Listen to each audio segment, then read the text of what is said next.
बिस्मिल्लाहिर्रहमानिर्रहीम। अस्सलाम वालेकुम students. Class 9 math new book 2025 की पंजाब बोर्ड की चैप्टर 3 एक्सरसाइज 3.3 और क्वेश्चन नंबर 7 हम करने जा रहे हैं। ये इस एक्सरसाइज का लास्ट क्वेश्चन है, क्वेश्चन नंबर 7। अब क्वेश्चन को रीड करते हैं। ये क्वेश्चन जो है वो क्वेश्चन नंबर 5 जैसा ही है, ठीक है। क्वेश्चन नंबर 5 हमने किया, उसी जैसा क्वेश्चन है, तकरीबन मिलता जुलता ही है। Consider the function F of X. एक फंक्शन उसने आपको दिया हुआ, एफ ऑफ एक्स क्या है, C X square plus D. अच्छा, where C and D are constant number, जहाँ पे सी और डी क्या है, कॉन्स्टेंट नंबर हैं। If f of 1 is equals to 6 and f of minus 2 is equals to 10, then find the values of c and d। Clear हुआ। एक function है f of x उसने दिया हुआ सी एक्स स्क्वायर प्लस डी, और कह रहा है कि इसमें मुझे c और d कांस्टेंट नंबर हैं, उनकी वैल्यू निकाल के दो। और यहाँ पे उसने आपको f of 1 निकाल के दिया। मतलब अगर आप x की जगह, ये f of x है ना, अगर x की जगह 1 पुट कर देंगे तो इसका आंसर क्या आएगा, 6। और अगर आप x की जगह ये -2 पुट कर देंगे, f of 1 -2, तो आंसर आएगा 10। ठीक है, दो उसने वैल्यूज दे दी आपको कि दो वैल्यूज को पुट करके आपके पास इस फंक्शन का आंसर क्या आएगा, और कह रहा है मुझे c और d ये दो कांस्टेंट नंबर्स निकाल दो। अच्छा, सॉल्यूशन की तरफ आते हैं। गिवन फंक्शन आपको दिया हुआ वो हमने लिख लिया, यहाँ पे राइट कर दिया। इफ एफ ऑफ 1, ठीक है, इक्वल्स टू 6 है, देन अब जहां जहां पे 1 है, एक्स है आपके पास फंक्शन के अंदर, ये देखो, वहां वहां आप ये 1 पुट कर देंगे जो वैल्यू उसने आपको बताई हुई है। तो x की जगह 1 आ गया, बाकी c 1 का square plus d is equal to 6। 1 का स्क्वायर क्या होगा, ऑब्वियसली 1 होगा। तो c बन जा, c वैसे का वैसे आ जाएगा, प्लस d इक्वल्स टू 6 हो गया। इक्वेशन 1 होगी आपकी।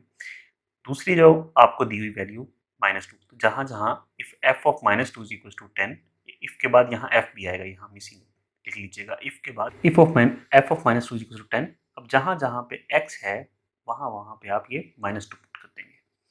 c के बाद x है तो उसकी जगह -2 square plus d is equal to 10। Clear. -2 का स्क्वायर क्या होगा, 4। c को 4 से मल्टीप्लाई करेंगे, 4c बन जाएगा, प्लस d इक्वल्स टू 10। ये वैसे का वैसे ही 4c plus d equals to 10, इसको इक्वेशन 2 का नाम दे दिया आपने। अब आते हैं स्टूडेंट्स, सब्ट्रैक्ट 1 फ्रॉम 2। इक्वेशन 1 को 2 से सब्ट्रैक्ट कर लिया। 2 क्या थी, 4c प्लस d माइनस ये c प्लस d, इक्वेशन 1, इसको माइनस किया इक्वल्स टू, ये लेफ्ट हैंड साइड को माइनस किया। अब आते हैं राइट हैंड साइड पे, 10 माइनस 6, राइट हैंड साइड को भी माइनस कर देंगे। अच्छा, अब आते हैं जनाब, ये देखो, ये 4c प्लस डी, अब ये माइनस का साइन है, ये अंदर ऑपरेट हो जाएगा, ये माइनस का साइन अंदर ऑपरेट होगा, ये हो जाएगा माइनस सी और माइनस डी। ये कर सकते हैं जी, कर सकते हैं।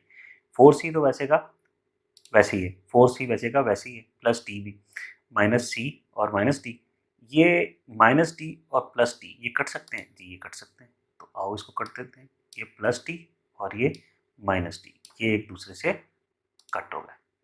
क्लियर। 4c में से एक सी सब्ट्रैक्ट किया तो क्या बच गया, 3c equals to 4। c is equals to 4/3, ये 3c से मल्टीप्लाई और अंदर आके डिवाइड हो गया। क्लियर। c की वैल्यू आपने निकाल ली। अब रह गया d। अब c की जो वैल्यू है इक्वेशन 1 या 2 में से किसी में पुट कर दो, तो आपके पास d की वैल्यू भी आ जाएगी। आप इसको इक्वेशन 1 में पुट कर दें, 1 जरा ज़्यादा सिंपल है। तो put c is equals to 4/3 in equation 1। Equation 1 क्या थी, c प्लस d, तो c की जगह आ जाएगा 4 plus 3 plus D equals to 6। अब ये 4/3 इधर प्लस है, वो शिफ्ट करेंगे तो माइनस हो जाएगा। ऐसा, इसके नीचे 6 के नीचे कोई डिनोमिनेटर नहीं है, तो क्या होगा, 1 होगा। डिनोमिनेटर 1 हो तो एलसीएम क्या आएगा, 3 और 1 का 3 आएगा। अब जब नीचे डिनोमिनेटर 1 हो तो एलसीएम इससे एज इट इज मल्टीप्लाई हो जाएगा, 3 6 18 माइनस, अब ये एलसीएम और डिनोमिनेटर सेम है तो ये 4 वैसे का वैसे आ जाएगा। 18 माइनस 4 क्या होगा, 14/3। तो डी की वैल्यू आपके पास क्या आ गई, 14/3। सी की वैल्यू निकालनी थी तो सी की वैल्यू ये आ गई, और डी की वैल्यू निकालनी थी तो डी की वैल्यू स्टूडेंट्स आपके पास ये आ गई। दोनों वैल्यूज हमने निकाल ली। तो सो c इज इक्वल टू 4/3 और d इज इक्वल टू 14/3। इसके साथ ही प्यारे बच्चों क्वेश्चन नंबर 7 हमारा कंप्लीट हो गया, ये एक्सरसाइज कंप्लीट हो गई। अब इंशाल्लाह अगली वीडियो में नेक्स्ट एक्सरसाइज को स्टार्ट करेंगे, उसमें मुलाकात होगी। अल्लाह हाफिज़।